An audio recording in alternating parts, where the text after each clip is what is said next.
Assalamualaikum warahmatullahi wabarakatuh. Perkenalkan, nama saya Husnul Khotimah. Saya dari Program Studi Ilmu Perpustakaan dan Informasi Islam Semester 5 Institut Agama Islam Negeri Curug.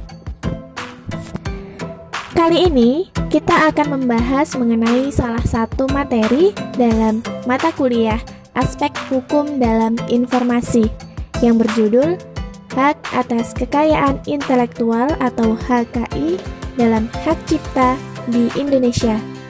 Selamat menyaksikan. Sebelum kita simak bagaimana sih penerapan HKI di Indonesia, coba kita perhatikan terlebih dahulu bagaimana konsep dasar hak atas kekayaan intelektual. Menurut Kamus Besar Bahasa Indonesia atau KBBI, intelektual mempunyai arti yaitu cerdas, berakal, dan berpikiran jernih berdasarkan pada ilmu pengetahuan. Sedangkan kekayaan intelektual berarti suatu bentuk kemampuan yang besar untuk menghasilkan karya melalui kecerdasan berpikir. Hak kekayaan intelektual atau HKI merupakan hak atas sebuah produk atau karya yang dihasilkan dari kemampuan intelektual manusia melalui pemikiran, daya cipta, dan rasa, di mana produk tersebut dapat bermanfaat dalam beberapa aspek kehidupan manusia, termasuk aspek ekonomi. Selanjutnya, coba kita singgung sedikit mengenai aspek-aspek yang ada dalam hak kekayaan intelektual. Adapun aspek hak kekayaan intelektual antara lain hak cipta, hak paten, desain industri, merek, desain tata letak, dan rahasia dagang.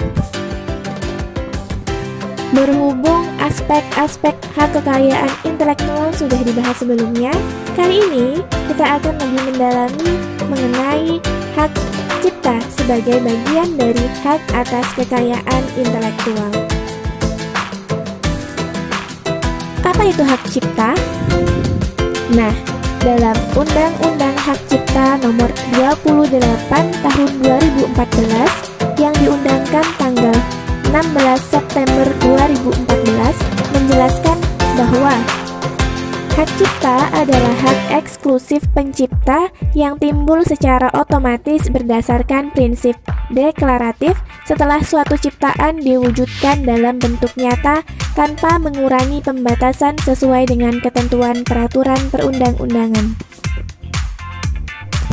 Jadi, ternyata nih teman-teman, HKI ini merupakan wujud pemenuhan kewajiban Indonesia pada Agreement on Trade Related Aspect of Intellectual Property Rights atau persetujuan TRIPS, karena Indonesia telah tergabung dalam organisasi WTO atau World Trade Organization.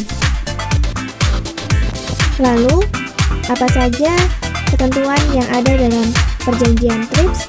Berikut merupakan ketentuan-ketentuan yang terdapat dalam perjanjian TRIPS. Pertama, memberlakukan Konvensi Bern 1971 yang belum berlaku bagi Indonesia. Yang kedua, mencabut ketentuan-ketentuan hak cipta yang tidak sesuai dan menggantinya dengan yang sesuai dengan ketentuan-ketentuan persetujuan TRIPS. Dan yang ketiga, menetapkan penambahan-penambahan ciptaan-ciptaan yang diatur dalam persetujuan TRIPS yang dinamakan hak-hak yang berkaitan dengan hak cipta. Berikutnya, ini adalah poin-poin yang terdapat dalam pasal 9 persetujuan TRIPS. 1.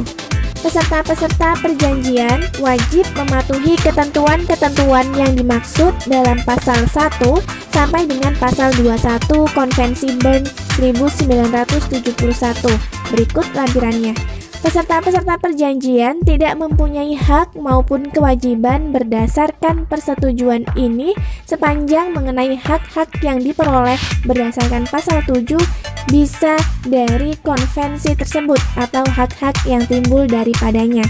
Poin kedua, perlindungan terhadap hak cipta meliputi bentuk-bentuk perwujudan dan tidak meliputi ide, prosedur, metode kerja, atau konsep sejenisnya. Berikut ini merupakan undang-undang tentang hak cipta sebagai hak atas kekayaan intelektual. Sejak Undang-Undang Nomor 6 Tahun 1982 tentang hak cipta, Undang-Undang Nomor 7 Tahun 1987 tentang perubahan Undang-Undang Nomor 6 Tahun 1982 tentang hak cipta, Undang-Undang Nomor 12 Tahun 1987 tentang perubahan Undang-Undang Nomor 6 Tahun 1982 tentang hak cipta sebagaimana telah diubah dengan Undang-Undang Nomor 7 Tahun 1987 tentang perubahan Undang-Undang Nomor 6 Tahun 1982 tentang hak cipta, kemudian dicabut dan diubah dengan Undang-Undang Nomor 19 Tahun 1982 tentang hak cipta, dan terakhir hingga saat ini adalah Undang-Undang Nomor 28 Tahun 2014 tentang hak cipta. Adapun poin-poin dalam Undang-Undang Nomor 28 Tahun 2014 tentang hak cipta secara umum mengatur tentang 1. Perlindungan hak cipta dilakukan dengan waktu lebih panjang sejalan dengan penerapan aturan di berbagai negara, sehingga jangka waktu perlindungan hak cipta di bidang tertentu diberlakukan selama hidup pencipta, ditambah 70 tahun setelah pencipta meninggal dunia. Kedua, perlindungan yang lebih baik terhadap hak ekonomi para pencipta dan atau pemilik hak terkait, termasuk membatasi pengalihan hak ekonomi dalam bentuk jual putus atau sold flat.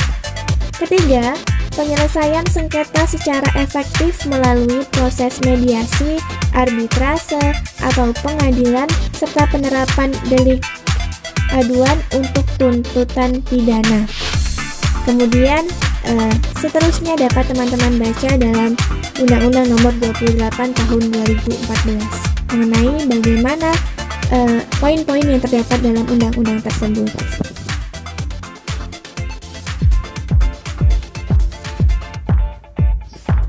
Nah, sampailah kita pada pembahasan yang terakhir, yaitu contoh kasus pelanggaran HKI di Indonesia.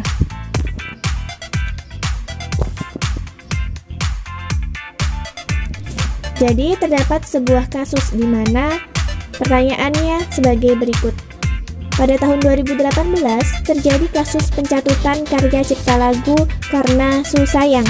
Saya membaca pada sebuah media berita elektronik bahwasanya hal ini dilatar belakangi oleh pencipta tidak mendaftarkan karyanya ke Dirjen HKI, sehingga pelaku yang berkeluarga negaraan Malaysia mendaftarkan karya tersebut dan sekarang menjadi miliknya.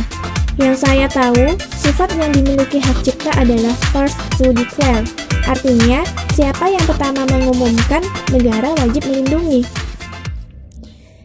Dalam hal ini, saya belum membaca peran negara terhadap kasus ini bagaimana. Sehingga, yang ingin saya tanyakan, bagaimana penyelesaian sengketanya dalam perspektif HKI dan hukum internasional dalam WIPO karena menyangkut lintas negara juga. Terima kasih. Pertanyaan di atas merupakan bagaimana caranya mengatasi salah satu pelanggaran terhadap HKI. Untuk ulasannya dan bagaimana penjelasan mengenai kasus tersebut dapat teman-teman baca dalam makalah saya. Terima kasih, budayakan membaca.